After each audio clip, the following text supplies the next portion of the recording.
शिवाय। हरि ओम नमः शिवाय। ओम नमः शिवाय। हरि ओम नमः शिवाय। ओम नमः शिवाय। हरि ओम नमः शिवाय। ओम नमः शिवाय। हरि ओम नमः शिवाय। ओम नमः शिवाय। हरि ओम नमः शिवाय। ओम नमः शिवाय। हरि ओम नमः शिवाय। ओम नमः शिवाय। हरि ओम नमः शिवाय। ओम नमः शिवाय। हरि ओम नमः शिवाय।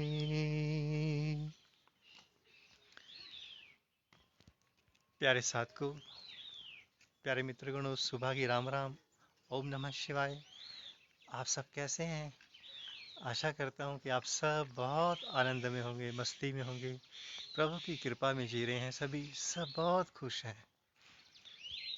प्यारे साधकों, प्यारे मित्रगणों, नित्य प्रति की तरह सुबह की राम राम के साथ थोड़ा सा आपस में एक दो सूत्र शेयर कर लिए जाएं। दो बातें हमने लिखी हैं अभी, सभी साधकों के लिए हैं, सभी के लिए, हमारे लिए भी हैं, वो विशेष किसी के लिए नहीं, सभी के लिए। सबसे पहली बात, प्यारे मित्रों, हमने एक बात सुनी है कि लोग कहते हैं घर का जोगी जोगड़ा, बाहर का जोगी सिद्ध। आपने ये बात सभी ने सुनी होगी कि घर में रहने वाला कितना ही बड़ा हमारा अपना सिद्ध हो, किंतु वो अपने घर के लिए वो सिद्ध सिद्ध नहीं हो पाता, उसका ज्ञान काम नहीं आ पाता, क्योंकि वहाँ एक ब्लड रिलेशन बाधा बन जाती है।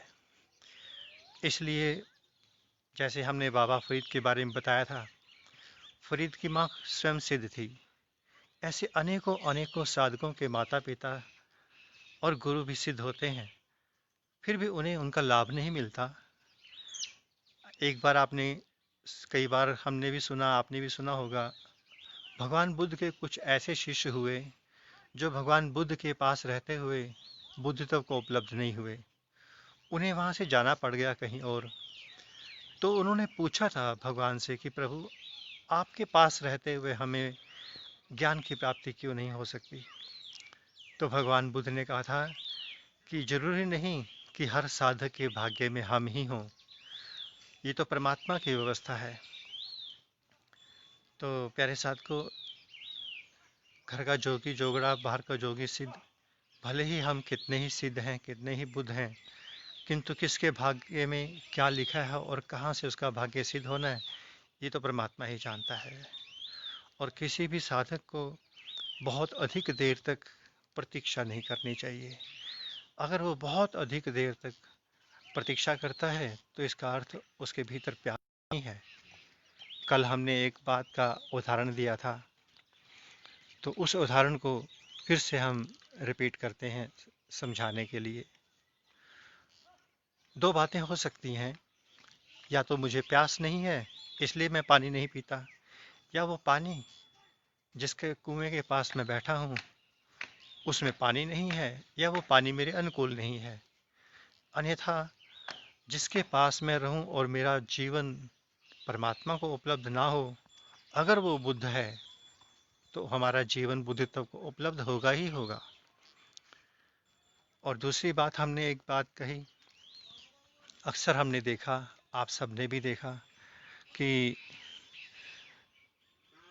गंगा जी के किनारे रहने वाले, गंगा जी के आसपास के क्षेत्र में रहने वाले लोग, शायद ही कोई गंगा स्नान भी करता हो और आचमन भी करता हो।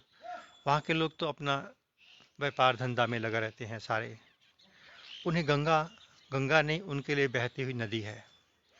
किंतु बहुत दूर दूर से दुनिया, हजारों मील दूर से आकर के उस गंगा का दर्शन भी करती है, आचमन भी, स्नान भी, और जाते समय उस अमृत को, गंगा जल को अपने साथ भी ले जाती है।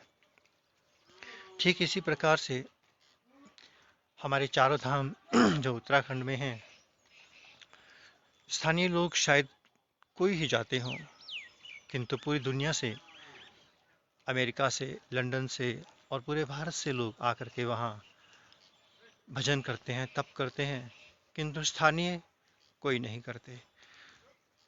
तो जैसे इस अभी का समय है, लॉकडाउन में चारों धाम खुले हुए हैं, किंतु कोई स्थानीय इंसान वहाँ नहीं गया, केवल पुजारी ही है।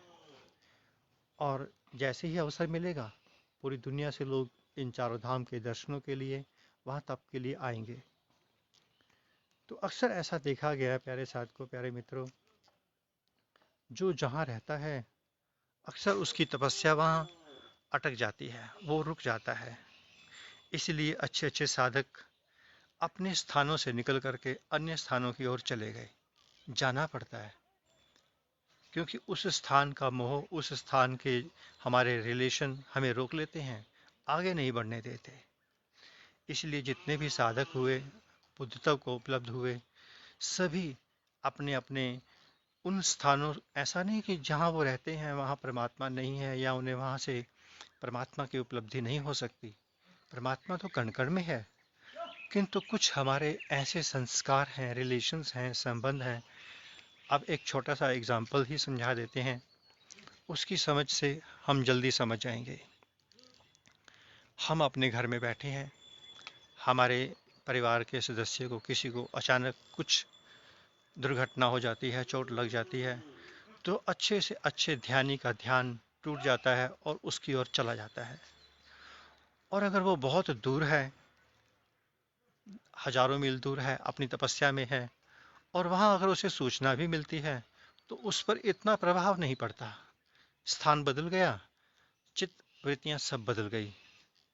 अब जैसे द्रोणाचार्य जी के साथ उनके बेटे थे, जैसे ही उनको पता लगा कि अश्वत्थामा मारा गया, तो साथ होने के कारण पुत्र मोह उन्हें ले डूबा। इतने बड़े बड़े तपस्वी योगी रिलेशन में आकर, आप सबके सामने ही है सारी बातें, छुपी नहीं है, किंतु जब कोई साधक इस ब्लड रिलेशन से अपने स्थान से दूर हो जाता है, तो उसके रास्ते परमात्मा खोल देता है। यूं कहो कि वह अपने रास्ते स्वयं खोल लेता है। तो प्यारे मित्रगणों, प्यारे साधकों, दोनों सूत्र हमने आपको समझा दिए। दो बातें हैं, या तो मुझे प्यास नहीं है इसलिए मैं पानी नहीं पी रहा, पानी की केवल बातें करता हूँ, या जो पानी मेरे सामने है वो मेरे अनुकूल नहीं है। तो बस इतना ही संदेश, इतना ही संकेत कहेंगे। अब बरसात भी शुरू हो गई है और ध्यान का भी समय हो गया है। ध्यान का तो हर समय ही समय है। और हाँ, तीसरी बात हमने एक लिखी है आज, कि जिन जिन साधकों को मन से इच्छा ना हो इष्ट देव मंत्र दीक्षा लेने की, वो वापस निकल सकता है ग्रुप से, बड़ी खुशी से निकल सकता है, या हमें भी कह सकता है, हम भी उसे बड़े प्रेम से विदा कर सकते हैं। उसका कोई संकल्प या उसके वो बंधा नहीं हुआ, वो निकल सकता है। क्योंकि कल से हमने उन सभी मंत्रों पर, जिन जिन साधकों ने अपने इष्ट देव मंत्र हमें बताए हैं, हमें उन्हें जपना पड़ेगा, उनको ऊर्जा प्रदान करनी पड़ेगी, तभी वह मंत्र उनके काम आएंगे। तो हमने कल से उन मंत्रों पर भी काम करना है। और एक साधक ने पूछा था कि क्या ये मंत्र बदलेंगे हमारे? तो प्यारे साथ को, माता पिता और इष्ट देव ना बदले जा सकते हैं, ना ही बदलने चाहिए। तो जो आपके मंत्र हैं, मंत्र बिल्कुल वही रहेंगे, 19-20 का भी फर्क नहीं होगा। जो आप जप रहे हैं वही जपेंगे, केवल हम उसके भीतर अपनी ऊर्जा शक्ति समाहित कर देंगे, प्लस कर देंगे, उसकी ऊर्जा बढ़ा देंगे। इतना करेंगे और कुछ नहीं करेंगे, सेम वही करेंगे। ऑप्शन में हमने दिया था कि अगर कोई साधक चाहे तो उस मंत्र के बदले में वो ओम का जप भी कर सकता है, करना चाहे तो। नहीं तो अपने इष्ट देव के मंत्र को ही कर सकता है। तो इतना ही कहेंगे प्यारे साथ को, फिर मिलते हैं बहुत जल्द। ओम नमः शिवाय।